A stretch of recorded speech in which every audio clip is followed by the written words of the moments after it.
Hello students, चलिए एक बहुत प्यारा इंटीग्रेशन देखते हैं। x minus one by root under x square minus one का x के रेस्पेक्ट में। देखो इसका इंटीग्रेशन करना है तो यहाँ क्या है कि इसके नीचे इसको लिखा जा सकता है, इसके नीचे भी इसको लिखा जा सकता है, मतलब अलग अलग कर सकते हैं। तो x by root under x square minus one with respect to x अलग अलग इंटीग्रेशन कर सकते हैं, दो अलग अलग फंक्शन। फिर हम माइनस से लिख देंगे one upon root under x square minus one भी लिख दिए। अब देखो, अब इसका इंटीग्रेशन करेंगे, फिर इसका इंटीग्रेशन। अब देखो इसका इंटीग्रेशन में क्या है, यहाँ पर क्या है, नीचे में यहाँ पर है एक्स स्क्वायर। अब इसका डिफ्रेंशिएशन करेंगे तो एक्स मिल जाएगा, 2x मिलेगा, मतलब एक्स मिलेगा, कांस्टेंट निकले तो कोई दिक्कत नहीं। इसीलिए इसको मान लिया है T, x square minus one को क्या माना है टी। ऐसे में इसका डिफ्रेंशिएशन हो गया 2x और D T by D x, यानी डी एक्स बराबर डी टी लिख दिए। अब देखो यहाँ से आया x और डी एक्स की जगह पर हम लोग लिख सकते हैं डी टी बाई टू लिख सकते हैं इसकी जगह। तो वही चीज़ यहाँ पर यूज किया है। देखो यहाँ पर अब आ गया क्वेश्चन हमारा, है ना। अब ये हमारा क्वेश्चन है, ठीक है। अब देखो ये हमारा क्वेश्चन था। अब देखो इसको हम लोग क्या माना है टी, तो इसलिए हो गया रूट टी हो गया।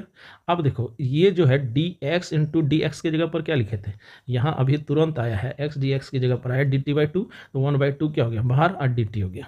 अब देखो वन बाई टू फिर बाहर हो गया, और root one by root two को क्या लिख सकते हैं, टी पर पावर क्या लिख सकते हैं माइनस हाफ लिख सकते हैं टी के रेस्पेक्ट में, वन बाई टू हो गया।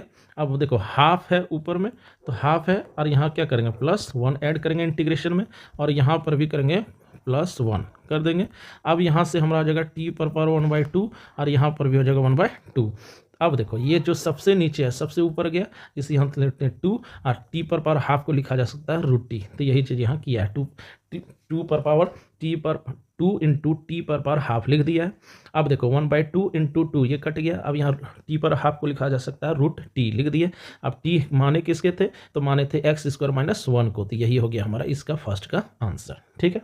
अब देखो दूसरा पार्ट हमारा जो था, अब ये पूरा इंटीग्रेशन था, तो इसका इंटीग्रेशन माइनस इसका इंटीग्रेशन। तो अभी तुरंत हम लोग देखे कि इसका जब हम इंटीग्रेशन किए थे अभी यहाँ इक्वेशन वन में, तो इसका आया था root under x square minus one. अब देखो ये एक फॉर्मूला होता है कि one upon root under x square minus one का होता है लॉग, क्या होता है लॉग लिख दिए।